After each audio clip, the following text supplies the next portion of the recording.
Bapa kami yang bertata dalam kerajaan surga, terpujilah nama-Mu ya Bapa, jadilah kehendak-Mu di bumi seperti di surga, dan jadilah kehendak-Mu ya Bapa untuk masing-masing kami di sini ya Bapa. Bapa, di malam hari ini mungkin ada dari kami yang lemah iman, mungkin ada dari kami yang sedang kesakitan, ataupun yang sedang bingung ya Bapa, ataupun yang sedang jauh dari-Mu, ataupun yang sedang aktif di dalam-Mu ya Bapa. Oh Bapa, kiranya di malam hari ini Engkau mau membuka mata hati dan pikiran kami ya Bapa, supaya kiranya iman kami bisa terus kami tingkatkan ya Bapa, bisa kami terus mengandalkan Engkau selalu dalam kehidupan kami ya Bapa. Dan kiranya ya Bapa, Engkau mau merendahkan hati kami masing-masing, terutama hamba-Mu ya Bapa, supaya kiranya apapun yang hamba-Mu sharing di malam hari ini betul-betul hanya berasal daripada-Mu saja, dan kiranya kami semua di sini bisa menerima pekerjaan Roh Kudus-Mu ya Bapa, sehingga kami bisa dikuatkan oleh firman-Mu, sehingga kami bisa bertemu dengan-Mu malam hari ini ya Bapa, supaya kiranya hari demi hari karakter dan iman kami ya Bapa bisa menjadi sama seperti-Mu ya Bapa. Terpujilah nama-Mu ya Bapa, karena hanya di dalam nama Yesus Juru Selamat dan Penebus dosa kami berdoa dan mengucap syukur. Amin. Oke. Teman-teman, kan kita ini mau Bible study ya, jadinya saya harapkan kita semua bisa membuka Alkitab kita. Kita akan belajar malam hari ini dari Yohanes 9 ya, orang yang buta sejak lahirnya. Jadinya bagaimana Yesus bisa bertemu dengan orang yang buta sejak lahir ya teman-teman ya, bukannya buta karena kecelakaan, tapi buta sejak lahir. Oke, nanti akan di-share screen juga, Yohanes 9. Oke. Kita akan kita langsung mulai aja ya teman-teman ya, karena waktunya juga sudah berjalan terus. Di Yohanes 9, kita akan mulai baca dari Yohanes 9 ayat 1 sampai 2. Mungkin ada yang bisa tolong bacakan, Sis Amel? Atau Sis Helen atau Brother Ali? Yohanes 9, orang yang buta sejak lahirnya. Waktu Yesus sedang lewat, ia melihat seorang yang buta sejak lahirnya. Lanjut ya? Ya, sampai 2. Oke. Murid-muridnya bertanya kepadanya, Rabi, siapakah yang berbuat dosa? Orang ini sendiri atau orang tuanya, sehingga ia dilahirkan buta? Oke, thank you sis. Jadinya di sini kita bisa lihat ya, ini pemahaman, sebenarnya ini pemahaman atau pemikiran yang menghakimi ya, teman-teman semua ya. Dan ini ternyata sudah ada sejak dulu. Dan ini ada sampai sekarang, bahkan sebenarnya ini juga cara saya berpikir. Makanya begitu saya belajar ini, saya jadi bertobat nih, karena saya juga dulu berpikirnya begitu, wah ini orang kalau dia cacat atau dia menderita hidupnya, atau misalnya dia kok kayaknya kurang terberkati atau apa, secara pandang manusia ya, secara pandang mata saya, itu saya pasti langsung berasumsi kalau dia itu terkutuk gitu. Nah begitu saya belajar dari firman ini saya benar-benar mengubah pola pikir saya. Karena di sini karena ini adalah cara pemikiran orang-orang dari zaman dulu juga ternyata ya. Dan sedangkan kalau kita mau pikir-pikir ya teman-teman, yang berhak menghakimi itu kan sebenarnya hanya Tuhan ya, bukan kita ya. Dan kalau kita ingat juga cerita Ayub, itu di Ayub 1 ayat 6 sampai 12 itu kan dibilang di situ bagaimana kenapa Ayub jadi harus melalui apa yang harus dia lalui ya. Dia menderita full tuh istilahnya. Dan itu bukan karena kesalahan Ayub atau apa, tapi ya memang Tuhan yang mengingatkan setan akan hambanya Ayub. Sampai akhirnya setan juga yang mencobai dia ya. Jadi di perjanjian lama memang sudah ada pemikirannya seperti ini ya. Misalnya kalau kita miskin, kita itu nggak ada berkat. Kalau kita kaya, pasti Tuhan itu berkati. Dan ayat-ayat ini yang sudah kita baca ini membuktikan kalau itu tidak benar ya teman-teman ya. Oke, nah kemudian kalau di Ayub juga, kalau teman-teman lihat di Ayub 1 ayat 12 itu, maka firman Tuhan kepada iblis, nah segala yang dipunyainya ada dalam kuasamu, hanya janganlah engkau mengulurkan tanganmu terhadap dirinya. Kemudian pergilah iblis dari hadapan Tuhan.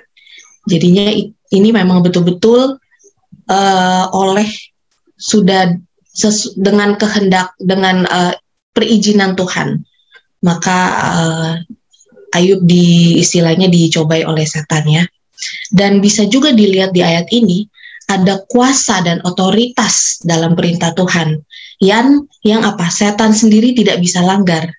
Ya, jadi Tuhan bilang di sini, segala yang dipunyaimu ada dalam kuasamu, hanya janganlah engkau mengulurkan tanganmu terhadap dirinya.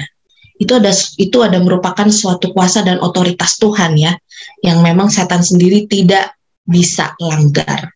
Dan yang pasti setan juga tidak main-main atau buang-buang waktu untuk mencobai kita ya, kalau aku lihat dari ayat ini. Oke, sekarang kita kembali lagi ke Yohanes 9 ya teman-teman ya. Yohanes 9 ayat 3. Yohanes 9 ayat 3, mungkin ada yang bisa tolong bacakan?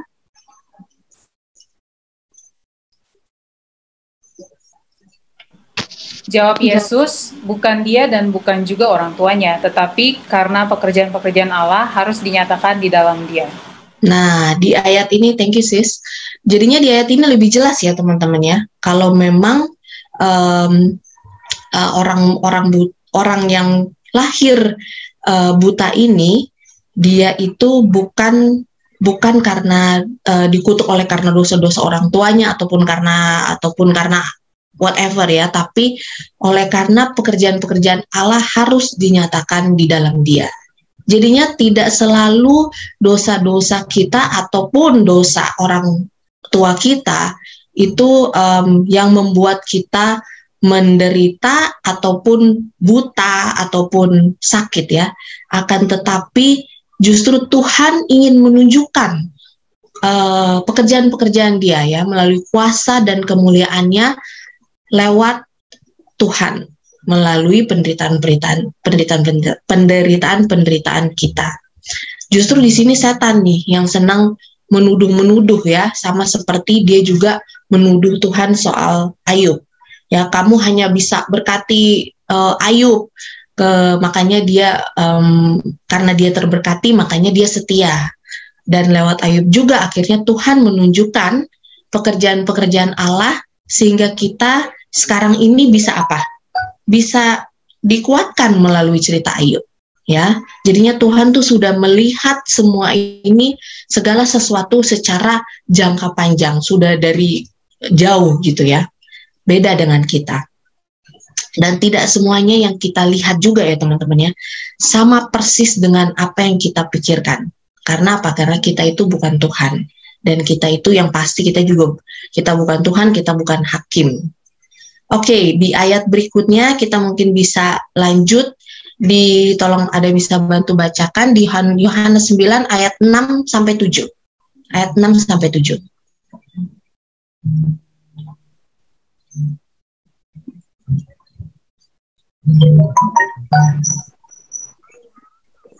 Ayat 6. Setelah ia mengatakan semuanya itu, ia meludah ke tanah dan mengaduk ludahnya itu dengan tanah, lalu mengoleskannya pada mata orang buta tadi, dan berkata kepadanya, pergilah, basuhlah dirimu dalam kolam Siloam. Siloam artinya yang diutus. Maka pergilah orang itu, ia membasuh dirinya, lalu kembali dengan matanya sudah melek. Oke, teman-teman. Jadinya di sini kenapa Yesus harus bicara? Sama seperti yang tadi di ayat Ayub ya. Karena ada apa? Ada kuasa, ada otoritas dari setiap Tuhan, dari setiap perkataan Tuhan. Setiap Tuhan berbicara atau berfirman, itu pasti ada kuasa, ada otoritas. Jadinya bukanlah tanah ataupun di kolam Siloam yang menyembuhkan orang yang lahir buta ini ya teman-teman ya. Tapi adalah kuasa dari setiap firman Tuhan. Nah, kuasa itu bukan dari tanah yang diaduk-aduk ya. Dan karena oleh apa juga? Oleh karena iman dari orang yang buta sejak lahir ini. Saya yakin juga ya teman-teman, kalau orang buta ini kan dia sudah buta sejak lahir ya. Berarti saya yakin dan sampai dia bisa bertemu dengan Yesus, saya yakin pasti dia sudah berdoa. Ya, dia juga pasti sudah tahu siapa Yesus itu, sehingga dia juga sudah berdoa, dia juga sudah minta kesembuhan ya, sampai akhirnya dia bisa bertemu dengan Yesus. Jadinya ini adalah merupakan suatu tindakan juga dari iman dari si orang buta ini, bukan dari bukan dari tanah yang ditaruh di matanya ya. Nah, sama seperti kita juga ya, teman-teman, kita juga kan selalu nih ya, kita berdoa setiap hari pastinya ya. Kita berdoa untuk keluarga kita, apalagi kita juga sekarang berdoa pastinya untuk perlindungan Tuhan ya, terutama dari COVID ya, yang sedang merajalela sekarang ini. Sekarang juga lagi naik lagi. Nah, kita itu melakukan bagian kita ya. Kita melakukan bagian kita untuk apa? Kita tuh melakukan bagian kita dengan belajar firman, kita mungkin berpuasa, kita juga merubah karakter kita untuk lebih bisa bersabar. Jadinya itu adalah bagian-bagian yang harus kita lakukan. Itu adalah bagian dari iman kita ya, bukannya bagian dari iman kita kalau kita khawatir terus soal COVID, udah kita berdoa tapi kita khawatir, yaitu bukan iman, berarti kita masih meragukan akan kuasa Tuhan dong, benar nggak? Berarti kita akan masih meragukan atas semua firman Tuhan dong, gitu loh. Nah, jadinya bagian-bagian kita itu sama seperti orang buta, bagian dia adalah dia mengikuti firman Tuhan, dia pergi membasuh dirinya dalam kolam Siloam, dan dia selama dia belum bertemu Tuhan, dia juga, saya yakin dia berdoa, dan itu juga yang seharusnya kita lakukan terutama di masa-masa seperti sekarang ini. Oke.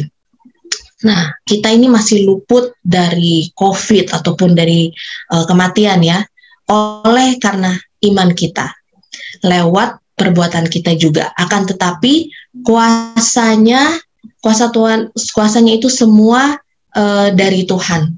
Ya, dari janji-janjinya dia. Seperti contohnya tadi sudah disebutkan sama Sis Amel ya di Matius 6 ayat 33. Apa itu? Tetapi carilah dahulu kerajaan Allah dan kebenarannya, maka semuanya itu akan ditambahkan kepadamu. Apa teman-teman yang ditambahkan kepada kita? Menurut teman-teman? Ya, ini ya perlindungan dari COVID ditambahkan kepada kita, nafas kehidupan, ya kan, rezeki, kita juga masih bisa makan, minum, masih ada tempat tinggal. Nah, seperti itulah. Dan sampai akhirnya ya kita juga akhirnya orang-orang yang ada di sekitar kita juga bisa melihat iman kita. Oke, sekarang kita lanjut ke Yohanes 9 ayat 8 sampai 12. Ini saya mau bacakan aja langsung ya. Yohanes 9 ayat 8 sampai 12. Tetapi tetangga-tetangganya dan mereka yang dahulu mengenalnya sebagai pengemis berkata, "Bukankah dia ini yang selalu mengemis?" Ada yang berkata, "Benar, dialah ini." Ada pula yang berkata, "Bukan, tetapi ia serupa dengan dia." Orang itu sendiri berkata, "Benar, akulah itu." Kata mereka kepadanya, "Bagaimana matamu menjadi melek?" Jawabnya, "Orang yang disebut Yesus itu mengaduk tanah, mengoleskannya pada mataku dan berkata kepadaku, 'Pergilah ke Siloam dan basuhlah dirimu.' Lalu aku pergi dan setelah aku membasuh diriku, aku dapat melihat." Lalu mereka berkata kepadanya, "Di manakah dia?" Jawabnya, "Aku tidak tahu." Jadinya teman-teman bisa dilihat ya di sini, orang yang tadinya buta ini dia apa yang dia lakukan? Dia balik ya bisa dibilang mungkin dia pulang kampung ya, atau pokoknya dia balik ke komunitasnya lah ya. Dan kemudian yang pasti dia nggak usah banyak ngomong juga orang-orang udah bisa lihat ya, wah kok ini orang sekarang udah melihat, malahan ada yang tidak mengenali dia ya, dan sampai akhirnya dia membuat orang bingung. Tetapi apa yang terjadi di sini, orang-orang di sini akhirnya mulai bertanya-tanya soal Yesus, ya kan? Ya, sama seperti kita sebenarnya kalau ada sesuatu mujizat ataupun suatu perubahan karakter dari kita, itu tuh ada aja orang yang bisa melihat secara baik, ada juga orang yang bisa melihat secara negatif. Itu juga terjadi sama Yesus ternyata teman-teman ya. Ini juga terjadi sama si orang buta ini.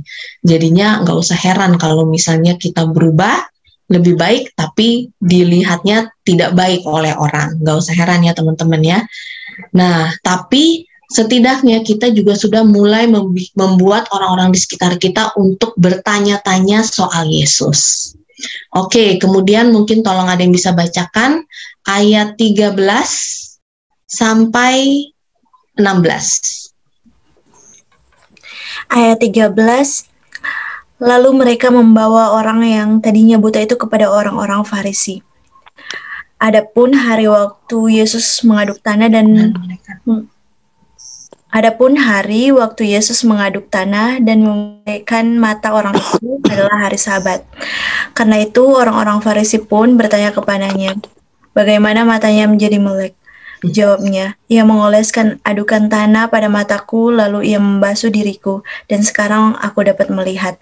Maka kata sebagian orang-orang Farisi itu, orang ini tidak datang dari Allah sebab ia tidak memelihara hari Sabat. Sebagian pula berkata, bagaimanakah seorang berdosa dapat membuat mujizat yang demikian?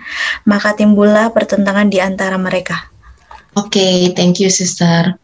Jadinya di sini lucu ya kalau aku lihat sih ayat ini dari 13 sampai 16, di mana mereka itu sesudah mereka memperdebatkan, kemudian mereka bertanya-tanya satu antara sama lain, kemudian mereka bawa orang buta ini kepada orang Farisi, ya. Kemudian orang Farisi juga mempertanyakan, dan yang dipertanyakan juga sesuatu hal yang tidak relevan, ya.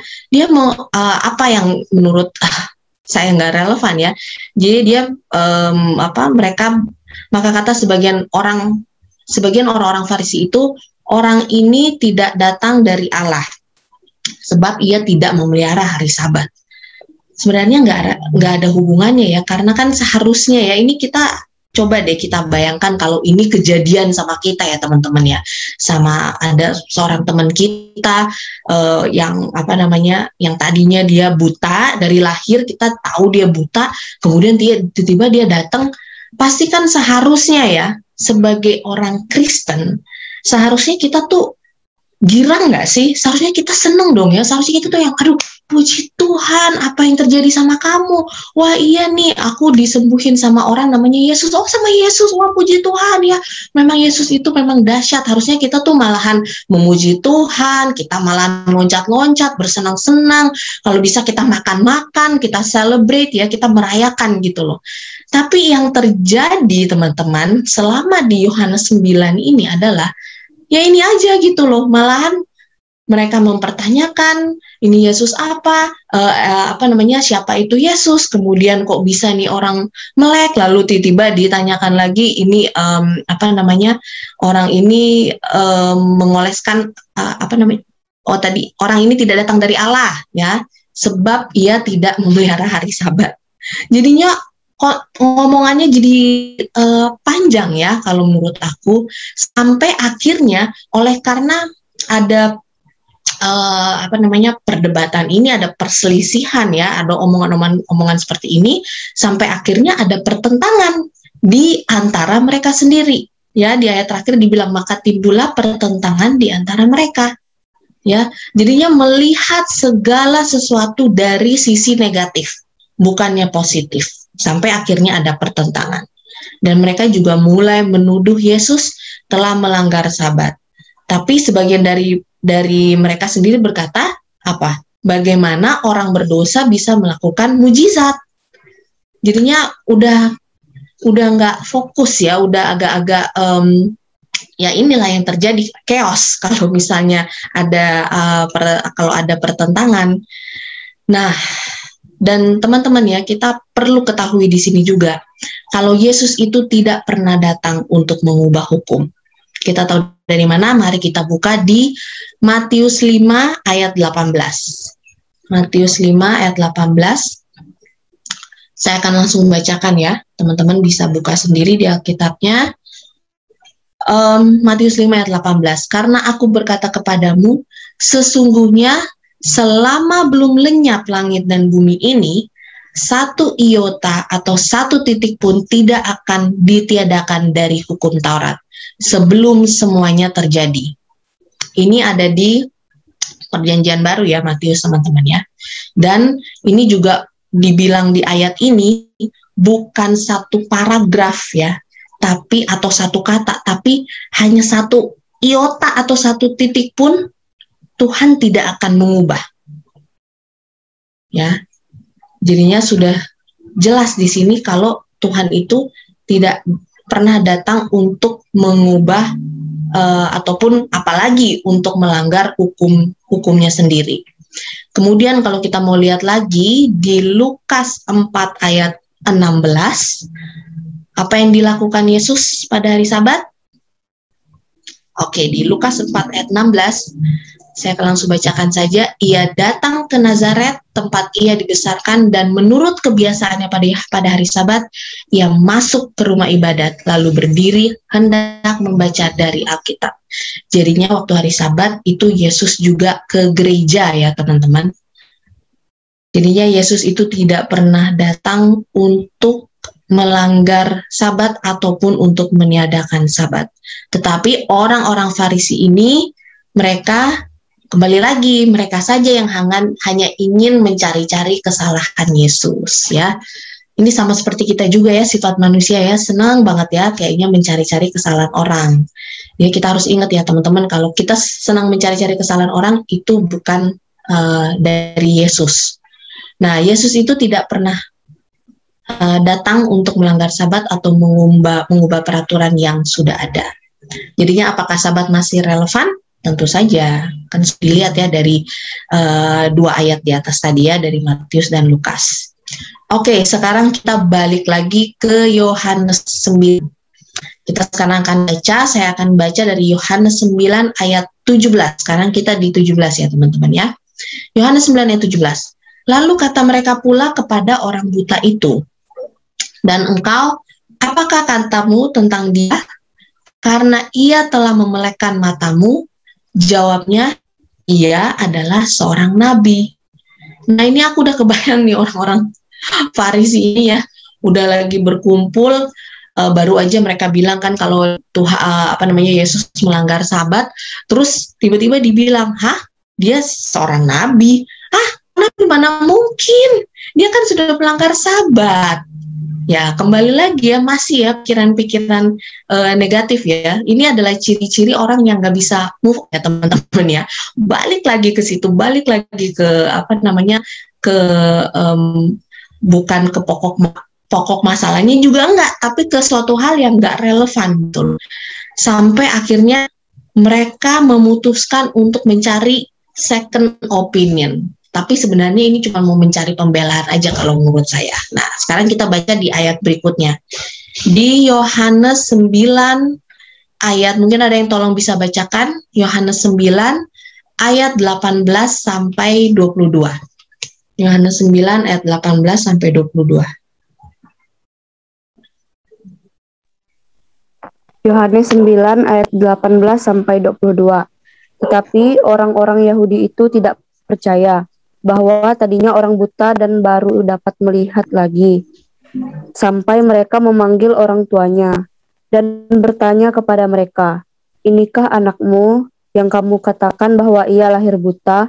Kalau begitu, bagaimanakah ia sekarang dapat melihat? Jawab orang tua itu, yang kami tahu ialah bahwa dia anak kami dan bahwa ia lahir buta.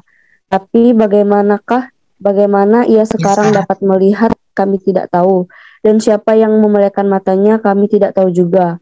Tanyakanlah kepadanya sendiri, ia sudah dewasa, ia dapat berkata-kata untuk dirinya sendiri. Orang tuanya demikian, karena mereka takut pada orang-orang Yahudi. Sebab orang-orang Yahudi itu telah sepakat bahwa setiap orang yang mengaku sebagai Mesias akan dikucilkan. Terima kasih, Sister. Oke, jadinya ini lucu ya. Kan nggak mungkin orang tua, apalagi kalau anaknya buta dari lahir, pasti kan orang tua tuh pasti selalu ini ya, pantau terus anaknya ada di mana, lagi ngapain, itu tuh udah pasti. Karena saya juga orang tua, anak saya nggak buta aja itu saya pantau, apalagi yang anaknya istilahnya ya. Jadinya nggak mungkin orang tuanya itu tidak tahu apa-apa. Orang tuanya itu sudah pasti dia tahu apa yang terjadi, apa yang Yesus lakukan untuk anaknya. Mereka pasti tahu, tapi mereka memilih untuk tidak mengakui. Jadinya begini, pada zaman ini, pada saat ini ya, kejadian ini, saat itu Israel itu satu bangsa, satu agama. Jadinya kan seperti dibilang ya tadi di ayat terakhir, jadinya sebab orang-orang Yahudi itu telah sepakat bahwa setiap orang yang mengaku dia sebagai Mesias akan dikucilkan. Jadinya mereka itu orang tuanya ini takut dikucilkan oleh gereja. Jadinya kalau kita zaman sekarang mungkin kalau dikucilkan kita gampang gitu loh, ya udah kalau kita dikucilkan gereja ini kita bisa ke gereja ini, kita apalagi dengan Zoom sekarang ini ya udah nggak bisa ke Zoom ini bisa ke Zoom lain ya, gampang kita mungkin saat ini kita bisa lebih gampang untuk pindah gereja ya istilahnya teman-teman ya. Tapi di zaman ini memang sulit karena jika sudah dikucilkan, mereka itu nggak bisa masuk ke gereja manapun. Jadi bukan cuma satu gereja, ya. Jadi beda dengan zaman kita sekarang. Itu pasti mereka tidak, kalau mereka sudah dikucilkan, mereka sudah tidak bisa kemana-mana. Tapi apakah itu membuat, suatu alasan untuk melanggar prinsip kita? Sudah pasti enggak dong ya teman-teman ya. Jadinya ini juga sebenarnya kita ini mau diajarkan kalau agama, kadang-kadang ya agama ini sudah mendikte kehidupan kita, karena inilah yang terjadi. Agama telah mendikte kehidupan daripada orang tua orang yang lahir buta ini. Orang tua ini dia juga akhirnya takut dikucilkan sampai dia melanggar prinsip sendiri. Ya, sedangkan kalau kita itu dengan Tuhan, seharusnya kita nggak perlu takut dengan manusia, ya kan? Harusnya kita ya apa yang benar, yang sesuai perintah Tuhan, ya seharusnya kita tetap dengan prinsip itu, bukannya dengan prinsip manusia. Karena ini kan sebenarnya sudah pertentangan dan perdebatan ini kan terjadi sebenarnya oleh karena pemikiran-pemikiran orang Farisi ya, yang kita tahu juga tidak benar. Nah, jadinya bukannya seharusnya mereka tuh seharusnya apalagi sebagai orang tua ya, aku nggak kebayang gitu loh kalau anakku yang tadinya buta dari lahir kemudian bisa lihat, kalau aku sih pasti udah maunya mengucap syukur gitu loh, aduh Tuhan terima kasih. Ya loncat kesenangan, lalu kalau bisa kasih tahu semua keluarga, telepon semua keluarga gitu loh. Wah ini ya ampun udah bisa lihat anakku, aduh puji Tuhan ya. Nah tapi kayaknya kebanyakan juga dari kita ya sama seperti dengan orang tua ini ya, sudah ada kabar keselamatan, tapi apa yang kita pilih untuk kita lakukan, kita lebih memilih untuk tidak bersyukur. Ya, kita sudah tahu akan kabar keselamatan. Kita sudah tahu kalau Tuhan Yesus itu mau datang ya. Kalau Tuhan itu berkuasa di atas kita. Tapi yang kita lihat apa? Yang kita lihat pandemi. Yang kita lihat kesusahan kita. Yang kita lihat kalau saya lagi sakit atau apapun itu ya. Sehingga kita lupa kalau Tuhan itu sebenarnya masih ada, dan Tuhan itu membiarkan segala sesuatu terjadi, penderitaan terjadi juga dalam kehidupan kita, oleh karena Dia mau mempertunjukkan kemuliaan Dia di dalam kehidupan kita. Oke, sekarang kita lanjut ya teman-teman ke ayat 24, Yohanes 9 ayat 24. Mungkin tolong ada yang bisa bacakan Yohanes 9 ayat 24.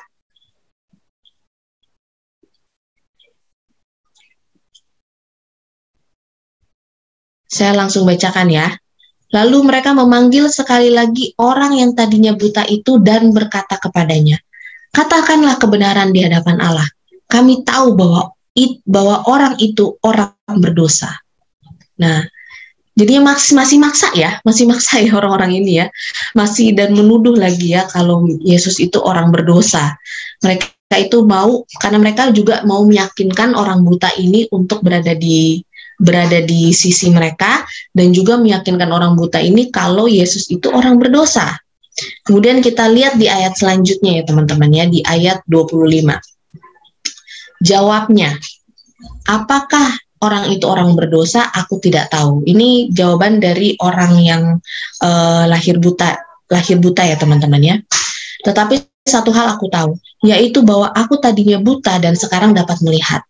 Ya, jadinya orang buta ini hanya bisa mengatakan yang nggak tahu ya dia berdosa atau enggak ya, yang pasti sekarang saya bisa melihat gitu loh. Cukup sampai di sini kah pertanyaan-pertanyaan tidak masuk akal yang terus berlangsung dari orang-orang Farisi? Tentunya tidak. Mari kita lihat ke ayat berikutnya. Di ayat 26 sampai 27. Itu di situ kata mereka kepadanya, apakah yang diperbuatnya padamu? Bagaimanakah ia memelekkan matamu? Jawabnya, telah kukatakan kepadamu, dan kamu tidak mendengarkannya. Mengapa kamu hendak mendengarkannya lagi? Barangkali kamu mau menjadi muridnya juga. Ya, ini orang buta ini sampai, nggak usah orang buta ini ya, saya aja bacanya agak-agak frustasi gitu loh. Bagaimana mau merespon? Karena ini sepertinya hanya terputar-putar aja. Iya kan teman-teman? Bolak-balik nanya hal yang gak penting supaya mereka mencapai apa yang mereka inginkan aja. Ya, pernah nggak ya teman-teman ada di situasi seperti ini yang kayaknya kok nggak selesai-selesai gitu loh. Terus terang saya baru-baru ini memang ada permasalahan ya mengenai rumah saya, dan kemarin masih didoakan sampai sekarang. Supaya jangan sampai ke pengadilan. Karena apa? Karena yaitu jadinya antara saya dan istilahnya penyewa rumah itu tuh tidak ada kesepakatan. Jadinya cuman puter terus ngomongnya, kembali lagi ini, tapi saya sudah seharusnya ini yang terjadi, seharusnya ini dilakukan, seharusnya ini begini-begini. Jadinya nggak moving forward, jadinya nggak maju ke depan, cuman ke belakang terus, melihatnya tuh ke belakang terus, ke masa lalu, sampai akhirnya kita pikir ya udah kalau memang seperti ini lebih baik harus ada yang menengahkan, yaitu hukum ya, melalui proses hukum. Nah seperti inilah yang hal-hal yang seperti inilah yang membuat sampai akhirnya ada pertentangan gitu loh di antara kita. Padahal saya dengan yang penyewa rumah ini, kita nih masih keluarga istilahnya ya teman-teman. Tapi puji Tuhan sih, kalau kita betul-betul kita bawa semua dalam doa ya, sebenarnya tidak yang mustahil. Pasti ada titiknya, karena itu juga yang saya alami. Tapi memang harus ada kerendahan hati.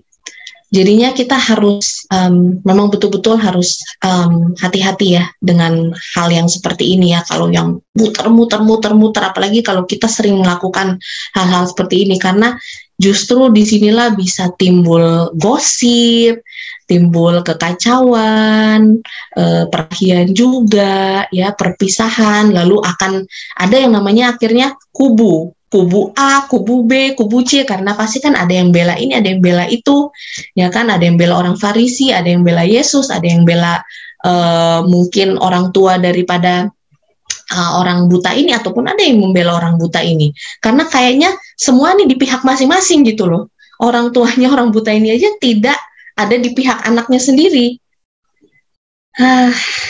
Inilah yang terjadi kalau kita senang saling tuduh-menuduh ya, apalagi kalau kita menuduh Yesus, itu sangat-sangat berbahaya.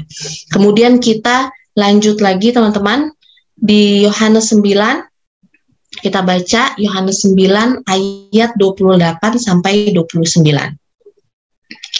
Yohanes 9 ayat 28 sampai 29. Ini saya langsung bacakan ya. Sambil mengejek mereka berkata kepadanya, engkau murid orang itu, tetapi kami murid-murid Musa. Kami tahu bahwa Allah telah berfirman kepada Musa, tetapi tentang dia itu kami tidak tahu dari mana ia datang. Jadinya orang buta ini memang buta dari lahir, tetapi yang lebih parah kondisinya sebenarnya bukan orang yang buta ini, yang lahir buta, tapi kondisi dari orang-orang Farisi ini. Karena mereka buta secara spiritual. Ya, perkataan ataupun penyataan mereka di ayat 28 sampai 29 itu sama seperti kita orang Kristen sekarang ini ya. Lalu kita menyatakan, oke, kita ini Kristen, tapi kita bukan murid-murid Yesus. Kita murid-murid Musa. Apa itu maksudnya?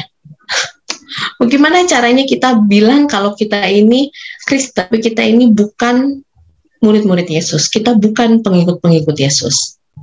Oke, lihat lagi di ayat selanjutnya, Yohanes 9 ayat 30 sampai 33. Saya akan langsung bacakan ya, biar cepat ya.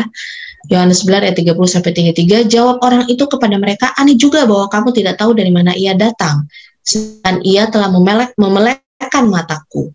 Kita tahu bahwa Allah tidak mendengarkan orang-orang berdosa, melainkan orang-orang yang saleh dan yang melakukan kehendaknya. Dari dahulu sampai sekarang tidak pernah terdengar bahwa ada orang yang memelekkan mata orang yang lahir buta. Jikalau orang itu tidak datang dari Allah, ia tidak dapat berbuat apa-apa.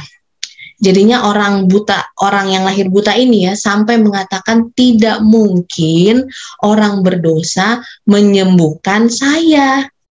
Iya kan, kan masa sih orang berdosa bukan orang yang bisa menyembuhkan tuh orang-orang saleh loh, bukan orang berdosa. Ini udah logik sebenarnya ya teman-teman ya, bukan suatu hal yang tersembunyi atau misterius. Ini kan logik, masa sih orang dosa bisa menyembuhkan? Udah pasti nggak mungkin kan? Dan tapi mereka tetap, orang-orang Farisi tetap menuduh Yesus kalau Yesus itu bukan dari Allah. Kalau Yesus itu, kalau bukan dari Allah artinya dia dari siapa? Berarti dia dari setan. Nah, oke. Sekarang kita ke ayat 34 ya, Yohanes 9 ayat 34, lalu jawab mereka, engkau ini lahir sama sekali dalam dosa dan engkau hendak mengajar kami. Lalu mereka mengusir dia keluar. Ya, ini karena orang-orang Farisi ini tersinggung ya, apalagi kan mereka ini kan istilahnya menganggap dirinya wah udah pakar-pakar akan firman Tuhan ya, mereka tuh udah paling tahu lah istilahnya ya. Makanya mereka yang gini, siapa kamu? Kamu mah orang berdosa. Dan kamu yang orang berdosa, terus kamu yang coba-coba untuk ngajarin kita ya. Jadinya sampai akhirnya mereka udah menyerang si orang yang lahir buta ini. Jadi mereka sebenarnya sudah nggak pakai akal sehat lagi, udah nggak pakai hikmat juga ya. Ini udah pakai feeling atau baperan ya, atau jadinya nih hati-hati ya teman-teman ya, kalau kita pakai feeling atau kita suka baperan, akhirnya udah nggak masuk akal. Dan kemudian sampai akhirnya mereka mengusir orang ini dari gereja. Apakah kita juga, bagaimana dengan kondisi kita teman-teman? Apakah kita juga buta sama seperti orang-orang Farisi ini? Karena orang-orang Farisi ini adalah orang-orang Kristen banyaknya ya, zaman now. Kalau sampai Tuhan itu terus mengulang terus ya soal Farisi kepada kita, perbuatan mereka, itu artinya Tuhan sedang mengingatkan kita akan sesuatu yang penting. Ya, makanya Tuhan itu terus ulang-ulang terus ya cerita mengenai orang Farisi, bukan hanya di malam hari ini, tapi di cerita-cerita sebelumnya kita juga banyak belajar ya teman-teman ya soal kebebalan orang-orang Farisi, dan itu adalah kondisi orang-orang Kristen sekarang. Kemudian kita lihat di Yohanes 9 ayat 39. Saya akan langsung bacakan.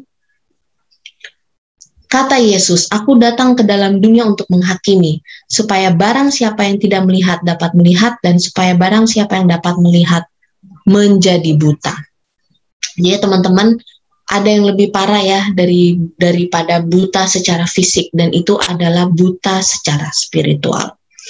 Apakah kita juga sama seperti itu? Apakah kita juga buta oleh tawaran-tawaran dunia, oleh hiburan-hiburan dunia, oleh pemikiran dunia?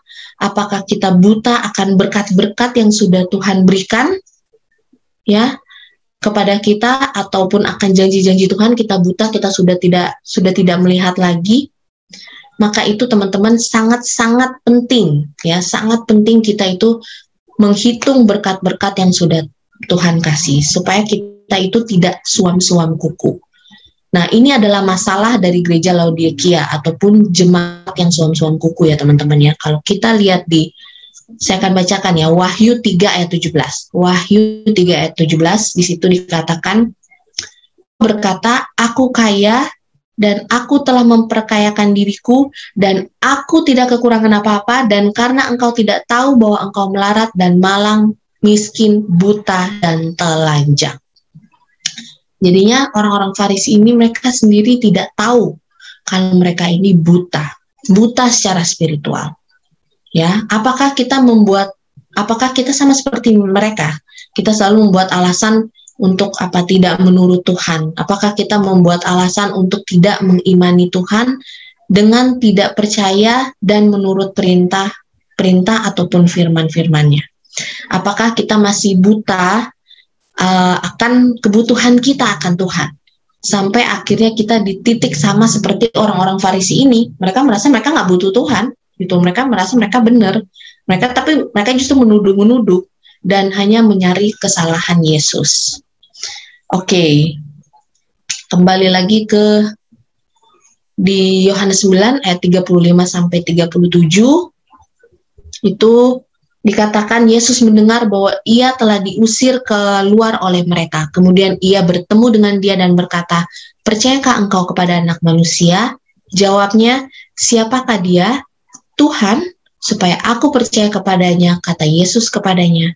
Engkau bukan saja melihat dia, tetapi dia yang sedang berkata-kata dengan engkau. Dialah itu.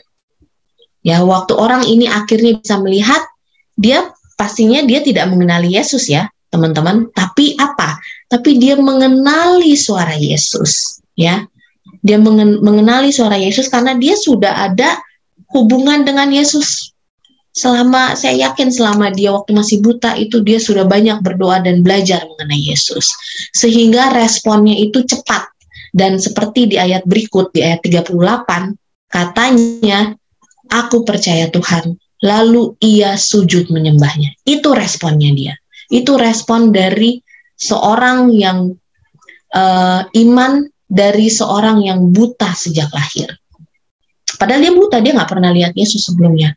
Tapi begitulah dia respon. Begitu Tuhan tanya, apakah engkau percaya bahwa dialah itu? Aku percaya Tuhan. Lalu ia sujud menyembahnya. Nah, inilah pentingnya puji-pujian. Inilah pentingnya kita tuh memuji Tuhan. Bukan karena kalau orang Manado bilang bukan makan puji ya, makan puji. Jadinya kayak senang dipuji-puji. Tuhan itu bukannya senang dipuji-puji ataupun haus puji-pujian. Itu manusia yang senang dipuji-puji. Manusia tuh yang aduh kalau bisa ya puji-puji saya di sosmed saya, puji-puji saya waktu saya lagi di mimbar. Wow, luar biasa Tesil berkhotbah. Tapi saya nggak bisa berkhotbah sih. Tapi ya maksudnya misalnya saya berkhotbah, puji Tuhan, puji Tuhan ya Tesil kamu hebat sekali. Ya, itu adalah nature-nya manusia, bukan nature Tuhan ya.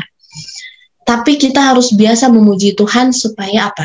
Supaya kita tuh ingat dan kita tanamkan baik-baik di hati dan pikiran kita kalau kita ini seperti di Yohanes 15 ayat 5 ya. Kita ini di luar Tuhan tidak dapat berbuat apa-apa. Kita tidak dapat berbuat apa-apa di luar Tuhan. Oke, nah coba mungkin sekarang ini kita bisa coba ya teman-teman ya, di sisa malam hari ini mungkin kita bisa pikirkan minimum 5 lah blessings ataupun puji-pujian kepada Tuhan ya. Kalau sampai saya juga pernah ada di tahap dimana saya tuh nggak bisa kepikiran puji-pujian apa ya, memuji apa ya. Wah itu kan kayaknya bahaya banget ya, sampai masa sih nggak ada yang bisa kita syukuri atau kita puji Tuhan gitu loh atas apapun hari ini. Kan sebenarnya udah banyak gitu loh mujizat-mujizat yang Tuhan lakukan di kehidupan kita ya. Nah, kalau sampai kita tidak bisa melakukan itu, teman, kita harus benar-benar berdoa. Kita berdoa sungguh-sungguh sama Tuhan, dan kita minta sama Tuhan, kita minta tolong sama Tuhan. Tuhan, tolong ingatkan saya, tolong Tuhan, apalagi yang harus saya persembahkan kepadamu, apalagi yang sudah Engkau lakukan kepadamu, karena saya lupa Tuhan. Ya, kita harus benar-benar dengan kerendahan hati dan mengakui. Kalau memang lupa, ya bilang aja memang lupa, nggak apa-apa teman-teman. Tapi mungkin itu bisa jadi challenge buat kita ya di sisa malam hari ini, apalagi kan kita sekarang mau ke breakout room ya teman-teman ya. Mungkin di breakout room kita bisa share praises, kita bisa share dengan teman-teman nanti.